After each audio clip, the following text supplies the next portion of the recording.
So I can synthesize the academic perspective as well.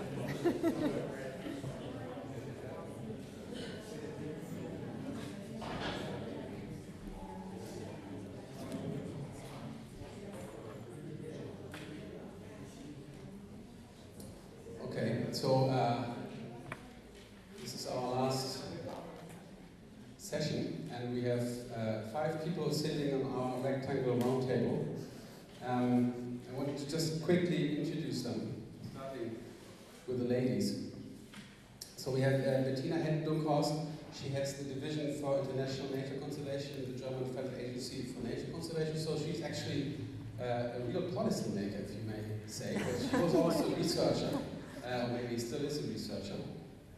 Then we have Madeleine Bottrill, you already know her, from Conservation International.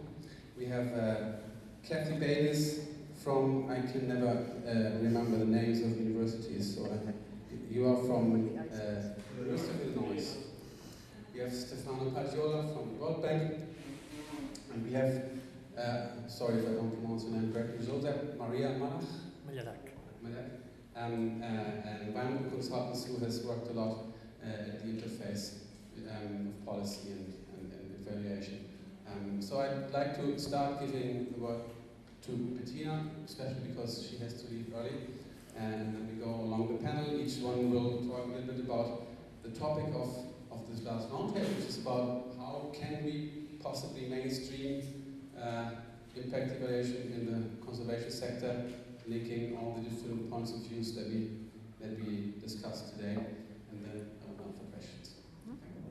So 5 minutes for statements, more or less, and I'll try to be rigorous on the time.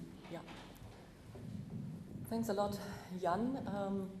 Yes, our agency is sort of advising and collaborating with the Ministry of Environment. So I'm from a government organization. And let me first congratulate the organizers. I think this is a good format, really to bring together researchers, policy or decision makers, implementers, and I think it's a very good start. And what we did yesterday for the Barcelona declaration will give you, I think, already an agenda on how to go along. On the mainstreaming impact evaluation into conservation, into the conservation sectors, I would like to start with 2 short stories. Alex started with stories at the workshop also. A few days ago, I picked up the phone and rang a colleague in our agency who is forest scientist and who is attending in the German delegation the UNFCCC COPs, and he's also a RED specialist. And I told him, well, I'm going to a workshop on impact evaluation. Please tell me, is this something for UNFCCC? And he said, yes, definitely. Please listen carefully and bring back whatever you hear. And it's really relevant because so far we are concentrating on evaluating the state, the actual situation, and it's hard to get information on impacts of policies. And of course, countries claim their national sovereignty, so it's also not easy to really press forward to that. So I said, fine, okay, good. So what do you think, how could the idea of impact evaluation actually be injected into UNFCCC? And he said, well, at this stage it might be difficult to go straight into the convention, but he suggested to maybe go via CBD, and actually in April next year the next SABSTA will come up to prepare for the COP in October in South Korea, and that might be a possibility to go via CBD, present in side events, and slowly transfer the message. He also said CBD has the mandate to look at or to prepare some guidance for how to get or how to integrate biodiversity aspects more into UNFCCC. So that was his idea. And I think that's one possibility to mainstream, to use the international conventions. So that's story number one. Story number two is related to TEEP, and you probably know about it. TEEP, the economics of ecosystems and biodiversity. And you probably also know that the idea for TEEP came about from the Stern report. Actually, a couple of politicians attended a COP in 2008 or 7, and when the Stern report was launched, and then they said, this had a big impact, and that's how all of a sudden climate change became known all over. And we need to do something like that for biodiversity if we want to get to steer that process. So that's how TEEP came about. And you know, TEEP is an assessment and evaluation of ecosystem services, and you know about the many case studies, and you know about the reports which are targeted to different policymakers. And you might have seen the launching of the reports or the many presentations that have been given all over on TEEP. There have been champions and advocates for it, and lots of presentations and different publications. So I think, for listening to or taking part in this workshop, I think impact evaluation would really add value to TEEP. And so I think linking to the TEEP process might be a good idea to spread the idea of impact evaluation. So that's story number two. I'd like to mention also that in the context of Natura 2000 network for protected areas in the European Union, the Europeans will know about it, the reporting format from last report to this current report, which is now due, has changed. And member countries are more and more asked to really look at impact, and rather than stating situations from every 6 years to the next 6-year reporting period, rather go into identify the impact and come up with suggestions. So all in all, I think there's a demand for impact evaluation in policy, and we should utilize that. Now, just some thoughts on how and what is important. I think to link policymakers, decision makers with researchers, I think it's important to get the dialogue started and to get an understanding of what can provided by whom and what is needed by the policymakers, for example, and to understand what their options are in terms of policies. We have all sorts of policies, but for a specific situation, for a specific change you want to receive, you might have only a short portfolio of options, policy options. So I think one, as a researcher, one should really be aware of that, and then try to, around that, develop the right research questions, and of course be aware of the scaling, where does the policy target to which geographic area, to which target group, etc. Be aware of the timing of the policy. Is it a short-term policy, or is it a 20 years policy that is necessary? So all these questions. And again, coming back to the TEEP example, maybe it's good to develop guidelines. Currently, following the TEEP reports, there are now a number of studies, apart from the TEEP country studies. There is a project. There is a project that looks at different methodologies and try to support research institutions, but also country study teams in terms of methodologies. So guidelines, what impact evaluation could provide and what not, would be useful, I think. Let's have a brief look at the risk. Impact analysis, 1 minute. Impact analysis has risks for researchers and for policymakers alike. We have talked about them.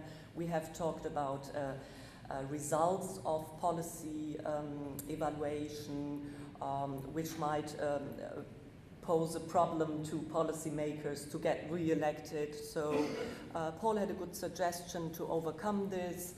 I mean, try to phrase it positively, but nevertheless put in the into the remarks the need for adaptation of policies. Adaptive management was raised, that keyword. Finally, some last next steps. Madeleine talked this morning about trying to get a network around impact evaluation. I think it's a good idea, maybe start with a small core group. I think it's important to raise awareness in the public with a TEEP like a story maybe, or link to TEEP. And a last thing might be to come back to Phil's wonderful presentation, get in dialogue and understand what policy can provide and build on that. Thank you.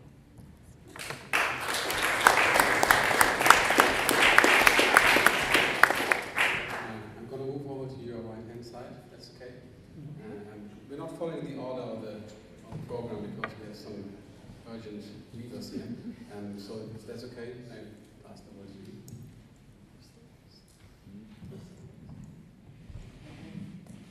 Well, I wish I could have been with you the previous days to learn, but it was impossible for me to come before. I learned a number of critical things today, I think. And my contribution is going to perhaps to repeat some things that have been already discussed, but I like to focus mainly on the experience on effectiveness evaluation of protected areas in Western Europe and especially in Spain. It has been said that there is more expertise on evaluating effectiveness of protected areas than in other fields. However, it's a quite recent topic. In fact, the first guidelines published by the World Commission of Protected Areas were issued in the year 2000, and the first review was done in 2006, it's 7 years ago.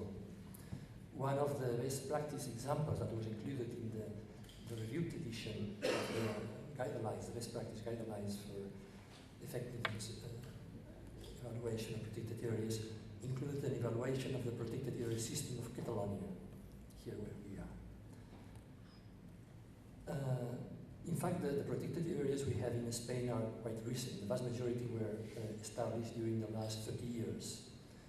And in general, I would say that in our governance or in our government agencies related to the conservation field, there is no such positive attitude towards evaluation. There is often reluctance or even fear, you know. So that explains why the vast majority of the protected areas of Spain do not evaluate the performance. The only two systems of protected areas that have been evaluated are those of Catalonia and Madrid. In fact, probably you know, but in relation with protected areas, we have a quasi-federal state. We have 17 different regions, and each is in charge of the protected area system. And these two only evaluations have been done by external evaluators, with some relationship with the agencies, of course. But the need was not felt, and that explains, in my view, why the results have not been very much used, in fact.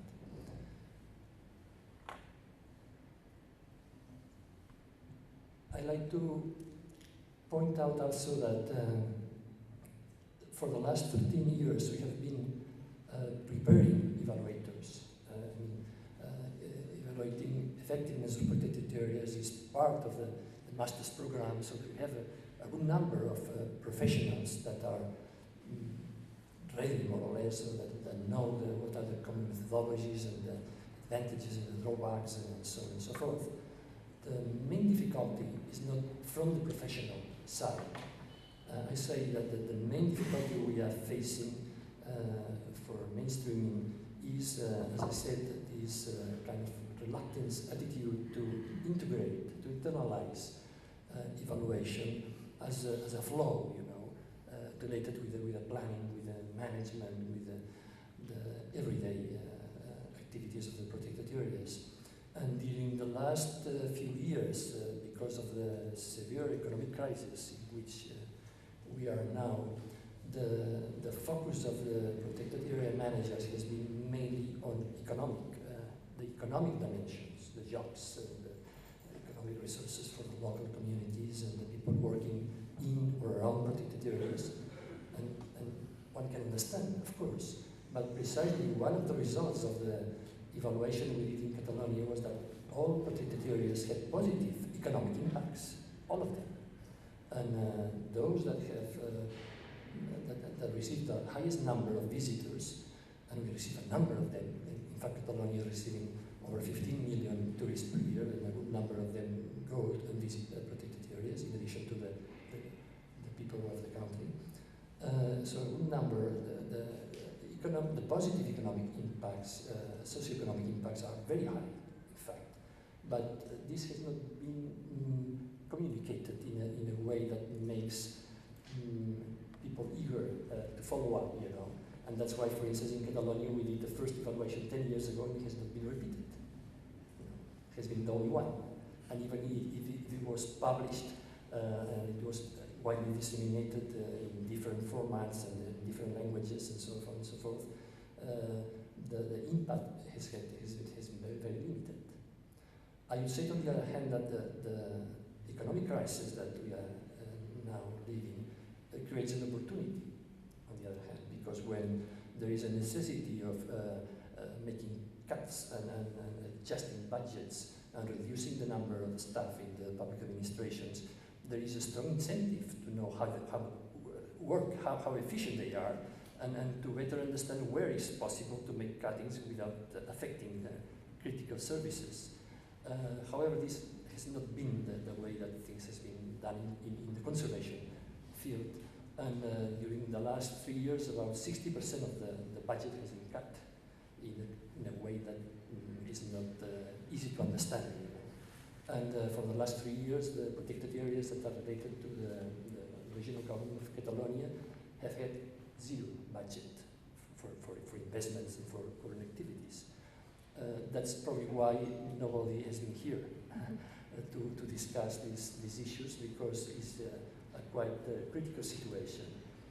From my side, I see that as I said, as an opportunity, and that's why my recommendations, as I said, based on the Spanish experience, would be first to make effectiveness evaluation or impact evaluation of conservation programs mandatory. This is not mandatory, it's not legally required. And that's one reason that or one tool that could be used, of course, because the conservation programs that are funded by UE funds, they have this requirement and they get evaluated, of course. The second one would be to make the results of the evaluation known to the key stakeholders, including local communities, local authorities, and the general public and the visitors as well. The third, as I said, acknowledge the difficulties that we are living now as an opportunity to work in a more coherent way, to introduce these tools that allows us to have a better understanding of how these tools work, in fact, and how they could be more efficiently used. And finally, to try to get this cultural and social and even political change of attitude towards evaluation, to overcome this kind of fear and reluctance that I discussed before, and make everything possible to value awareness, knowledge, and responsibility. Because I think this is, in fact, the key for improving the public policies and making clear that we are the stewards of something, some heritage that we have to pass on the future generations, because not everything can be valued in money. It's clear that when we are dealing with natural heritage and the biosphere in general, we have to deal with intrinsic values, and that requires to appeal to moral criteria and moral attitudes that can overcome these economic difficulties. Thank you.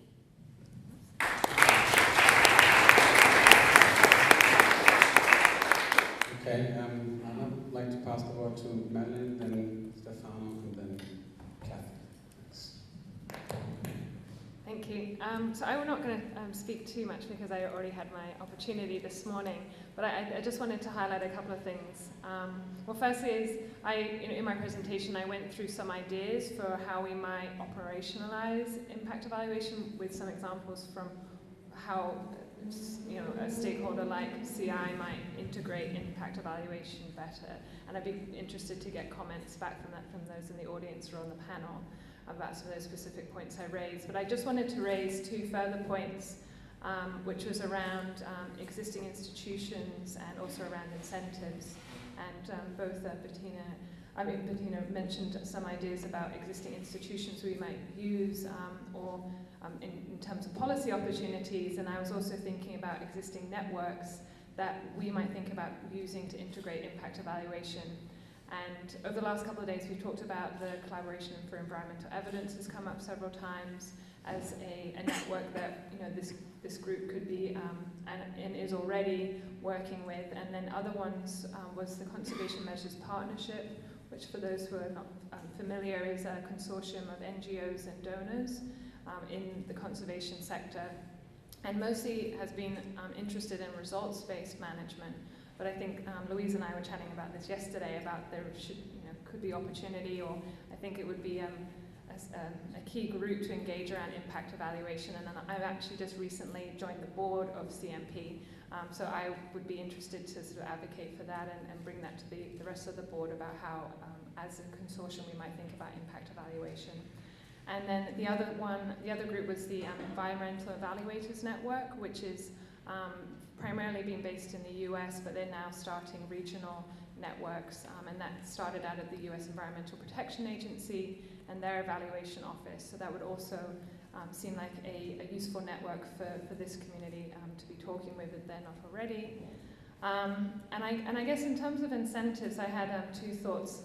Both in terms of, I feel like there still needs to be some culture shift among decision makers, and I'm speaking primarily from the NGO perspective of having our leadership think about, impacts and attribution. And I think there's both a carrot and a stick, and Paul mentioned some of the carrot, which is really framing impact evaluation as a means for us to think about how we can improve our designs and the way that we implement conservation interventions. But there are also sticks on the horizon in things like, both donors asking for more, better results, or really understanding what the attribution and what our effect has been, and also issues such as, initiatives such as Charity Navigator, which for those who are not familiar is a website that was sort of an initiative that ranks charities, and primarily that performance has been on financial data, but they're just starting a new, adding a new range of variables to their ranking system, which is around results reporting, and evaluation is one of those things that is explicit criteria. And a lot of people, I think Charity Navigator gets about 4 million hits a year, and donors do look at it, and so there's a big difference if you're a 3-star charity versus a 4-star charity, and that might be an incentive for, we've been talking within the CMP about how we as a sector will engage with this new ranking system of Charity Navigator, but I think discussion around impact evaluation and its value in results reporting could be integrated there. So I'll just leave it at that, but yeah, as I said, I'd be interested to hear people's thoughts on some of my ideas about mainstreaming I presented earlier as well. Thanks.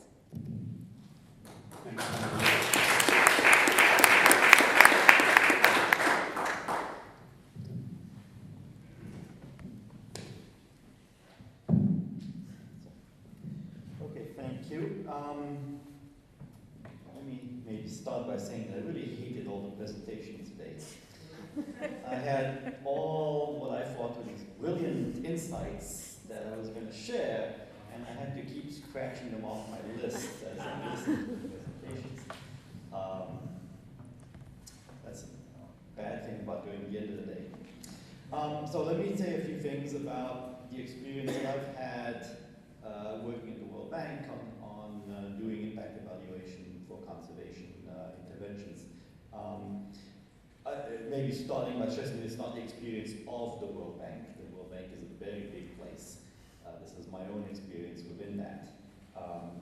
And I think to some extent unusual in the sense that I was part of the very first group to start doing impact evaluation of conservation interventions at the bank back in 2002 when we started the Regional Silver Pastoral Project, which had used PES at sites in Colombia, Nicaragua, and Costa Rica. We added a control group to our group of participants. And that was the very first control group in any World Bank natural resource management project. And for a long time, it was the only World Bank project that had a control group. It may still be true in terms of natural resource management projects, although we're developing some new ones. But that initial project in 2002, by the time the project ended in 2007, we had some very interesting results. And in terms of the main question that we're supposed to address in this panel, how to mainstream impact evaluation, well, nothing succeeds like success.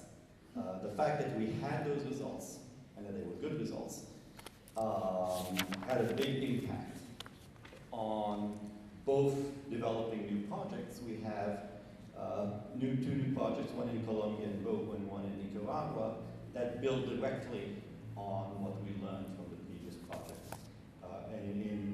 And having the impact evaluation results was a critical part of convincing policymakers to move ahead with the next phase, because it could show how well the initial phase had worked. We could also, especially in Nicaragua, there were very strong concerns about using this approach, and the fact that we could show that it had been used, but not only had been used, but had given very strong, very good results, was instrumental. And they were also very concerned about, well, but the poor won't be able to participate. But in fact, we had actually specifically studied to what extent the poor had been able to participate, and found that they actually, by some measures, participated more than other groups. And again, that was instrumental in alleviating their concerns and having us move ahead. So it's a bit of a chicken and egg in a sense. Once you've done impact evaluation, then doing impact evaluation becomes easier. And at this point, Paul said we shouldn't do any more PES without impact evaluation. I'm sure he'll be glad to hear that every single PES program that we're developing right now includes impact evaluation. So let me say a few things in terms of some of the constraints that we've encountered in doing so. One is expertise. The bank actually has at this point a fairly strong impact evaluation group called DIME. But they're not very helpful to us because every single person there has primarily worked on health and education types of projects. Very, very different types of problems, very different contexts. And you talk about sort of rural household development issues and conservation. The whole mechanics of how things work is different. And I find that we end up sort of talking past each other a lot simply because of these contextual issues. And I find it's hard to find consultants or others who can advise that are familiar both with impact evaluation methodologies and with conservation problems. And it's not enough to have just somebody who knows how to do impact evaluation if they're not familiar with this particular project area. Funding is always a problem, of course, but if you design this into the projects, it's much less of a problem than you might think. Pushback from clients is sometimes a problem, especially if you suggest randomization in some contexts, although in other contexts, randomization is warmly embraced. In fact, I was the one who had to say, I don't think it's going to work here because this particular case we have just won't have a large enough number of participants that we can usefully randomize that. And actually turned out to be correct, unfortunately, because they were really willing to do randomization. But we couldn't. Finally, the big concern is always the time that's needed to get the results. And that's from several points of view. Obviously, we'd like to have the results sooner because we keep developing such projects. And at this point, we only have the silvopastoral ones that give us reasonably strong evidence, and that's a particular kind of project. And even though in different settings, but still in only a limited number of settings. So we'd like to have more results, and it's going to take us time to do that, and that's unfortunate. Sometimes we have more pressing concerns. Our main counterpart in Sao Paulo last week was asking me, there's going to be elections next year, there's going to be a new Minister of Environment, can I get some results that in time for the end of next year that I can convince the next Minister to keep going? I don't see how, but... and the other specific concern that we have in terms of the time it takes is sort of internal to the bank, but it may well be something that other organizations face, and that's staff turnover. If it's 5 years between the time you started an impact evaluation and the time you get the results, it's quite likely that most of the people who worked on the initial phase of the project are no longer with it. At this point, I am the only person who worked on the silvopastoral project back in 2002 who has anything to do with it, and that's only because I actively worked to remain involved. In most cases, just simply the normal turnover and change of assignments at the bank means that you're going to change your staff, which means that the people who come in halfway have no idea about all the discussions, all of the design issues that we discussed at the beginning, why we did certain things a certain way. And that's a big constraint, I think, I find in continuing this case. Thank you. Sorry for going a bit over time.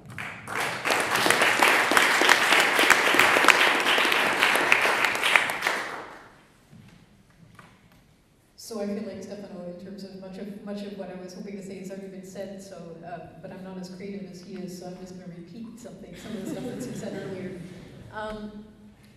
One thing that strikes me is that, I mean, in some ways, the timing of this discussion, I think, is very good in that there's huge demand for this out there from funders, from institutes, etc. So, I mean, I'm sure many of you have had the same experience that I have, where you've had sort of natural scientists knocking on your door saying that, okay, we're applying for this grant, or we're applying to do this project, but we need to have some evaluation portion of that. We don't know what that means, so are you willing to help? So, I mean, which is great.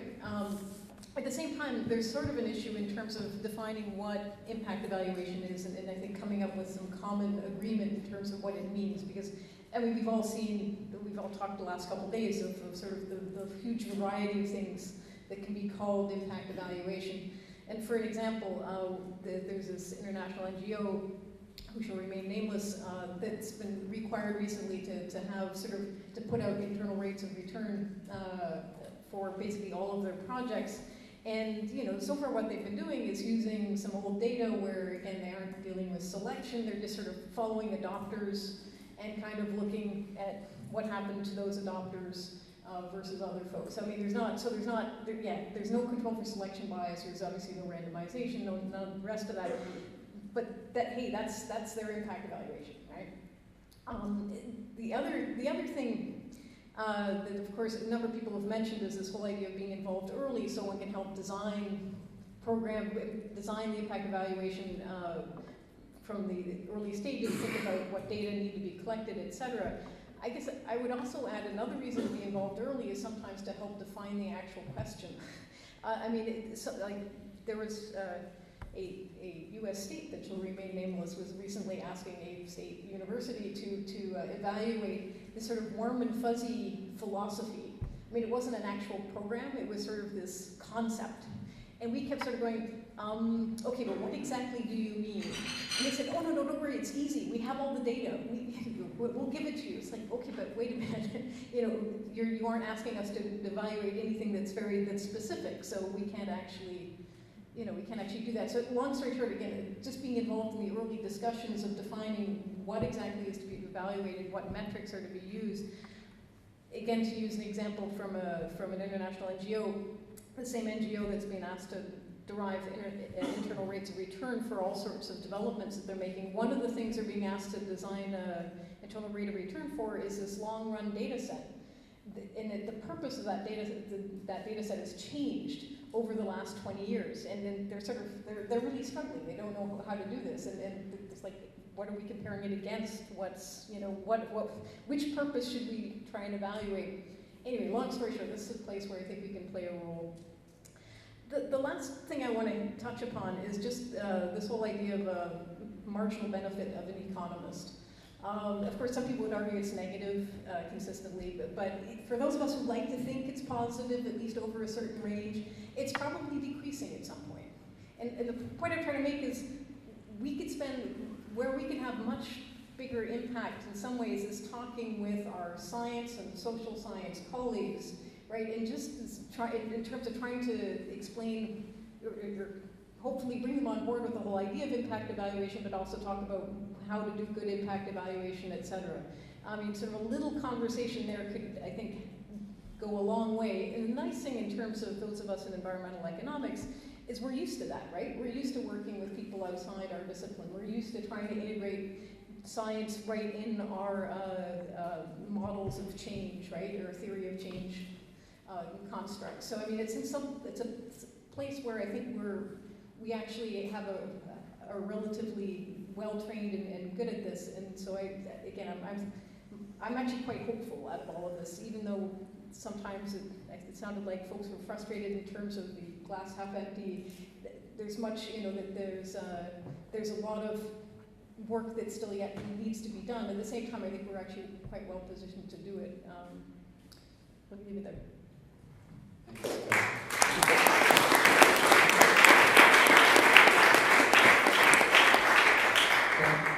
I might be wrong, but I'm seeing quite a big set of different strategies that one could sort of adopt to mainstream impact evaluation. Not all of these might be the best ones scientists should adopt, but we have heard